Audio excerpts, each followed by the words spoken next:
వెంకటాచలం మండలం ఇస్కపాలెంలో ఎన్టీఆర్ భరోసా పింఛన్ల పంపిణీ సందర్భంగా సర్వేపల్లి శాసనసభ్యులు సోమిరెడ్డి చంద్రమోహన్ రెడ్డి మాట్లాడుతూ టీడీపీ కూటమి ప్రభుత్వంలో లబ్ధిదారులకు అందజేస్తున్న పింఛన్ దేశంలోనే ఒక చరిత్ర అని, ఒక్కో లబ్ధిదారునికి ఏడాదికి 48,000 నుంచి 1.80 లక్షల వరకు పింఛన్ అందుతుందని అన్నారు.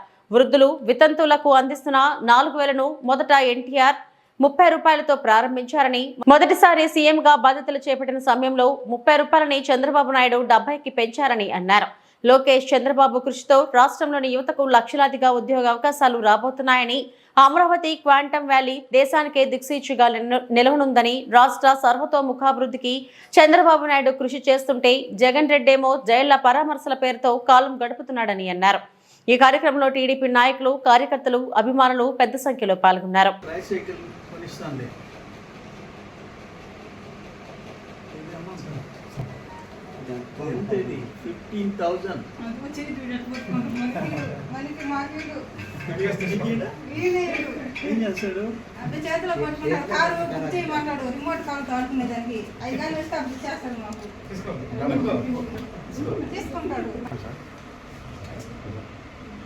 కోరుతున్నాము.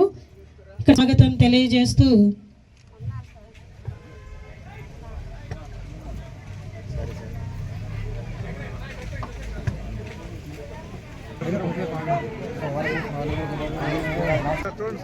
సార్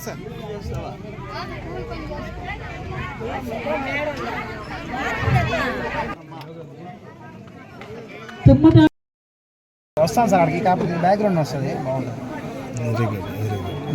అంతే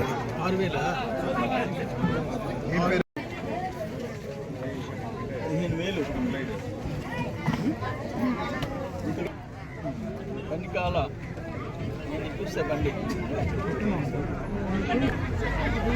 పొన్నూరు వెంకట సుబ్బయ్య, ఈగ సంజీవ్, తుపాకుల చెంచం,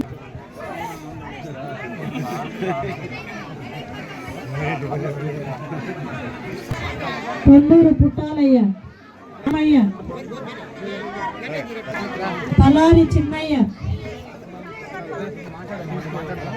వెంకటాచలం మండలం ఇసుకపాలెం గ్రామానికి రావడం జరిగింది. పింఛన్ పంపిణీలో పాల్గొన్నాం. అది ఒక అమ్మాయికి, నడవలేని అమ్మాయికి 15,000 అంటే సంవత్సరానికి 1,80,000. ఒక అమ్మాయికి 6,000 అంటే 72,000. మిగతా వాళ్ళకి 4,000 అంటే దాదాపు 48,000-50,000 సంవత్సరానికి. ఇది ఎక్కడా లేదు. ఇప్పుడు ఈ 4,000 రూపాయల్లో 30 రూపాయలు ఎన్టీ రామారావు, 30 రూపాయలని చంద్రబాబు నాయుడు 70 చేసింది. ఆ నుంచి వాళ్ళు 200 చేశారు. 200 రూపాయల నుంచి 2,000 రూపాయలు చేసింది చంద్రబాబు నాయుడు. 3,000 నుంచి 4,000 చేసింది చంద్రబాబు నాయుడు. సో 4,000లో కంప్లీట్గా 2,800 చిల్లర చంద్రబాబు నాయుడు క్రెడిట్, ఎన్టీ రామారావు గారు, చంద్రబాబు నాయుడు.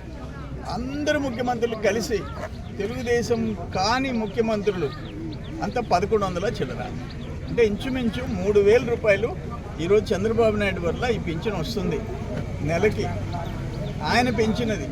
నేను మొన్న బీహార్ది టీవీలో స్క్రోలింగ్లో చూసా, 700 పెంచారంటే అసలు ఎంత ఇస్తున్నారో చూస్తే 400 నెల పింఛను, 400 వృద్ధాప్య వితంతు పింఛన్లు బీహార్ రాష్ట్రంలో. దాన్ని 700 పెంచారు. వచ్చే సంవత్సరం ఎలక్షన్స్ కాబట్టి, ఈ సంవత్సరం ఆఖరిలో ఎలక్షన్స్ కాబట్టి 1,100 అయింది. 1,100 ఇక్కడ 4,000 అంటే 25% లేదు. అది ఈరోజు పరిస్థితి.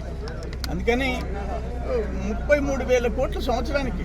ఇప్పుడు ఫర్ ఎగ్జాంపుల్ ఈ ఊరికి వచ్చాము, పింఛన్లు 258 మందికి మొత్తం 2,40,00,000. మళ్ళీ ఇప్పుడు కొత్తగా కొన్ని వితంతువులు యాడ్ అయినాయి. రైతులకి అన్నదాత సుఖీభవ 200 మందికి 40 లక్షలు, రైతు వందనం 365 మంది విద్యార్థులకి 47,45,000. అన్నీ కలిపితే 3,20,00,000 ప్లస్ గ్యాసు, ఫ్రీ బస్సు కలిస్తే ఈ ఒక్క పంచాయతీకి 4 కోట్ల రూపాయలు సంవత్సరానికి, ఒక్క పంచాయతీ. ఇది ఈరోజు జరిగేది. ఆగస్టు 15 నుంచి ఫ్రీ బస్ స్టార్ట్ అవుతూ ఉంది. రేపు ఈ నెల, వచ్చే నెలలో అన్నదాత సుఖీభవ 10,000 2 అమౌంట్లుగా వేసేస్తున్నారు. ఇన్ని కార్యక్రమాలు. రోడ్లు రిపేర్ ఉన్న రోడ్లు రిపేర్ చేశారు, కొత్త రోడ్లు శాంక్షన్ అని జరుగుతూ ఉండే. మన కాన్స్టిట్యున్సీలో కూడా మ్యాక్సిమం పనులు జరుగుతున్నాయి. అట్లే మొత్తం 121 కోట్ల రూపాయల పనులు ఒక్క సర్వేపల్లి నియోజకవర్గంలో 121 కోట్ల రూపాయల పనులు ఇటు R&B కానీ ఇరిగేషన్ కానీ NREGS కానీ చేసే పరిస్థితి వచ్చింది.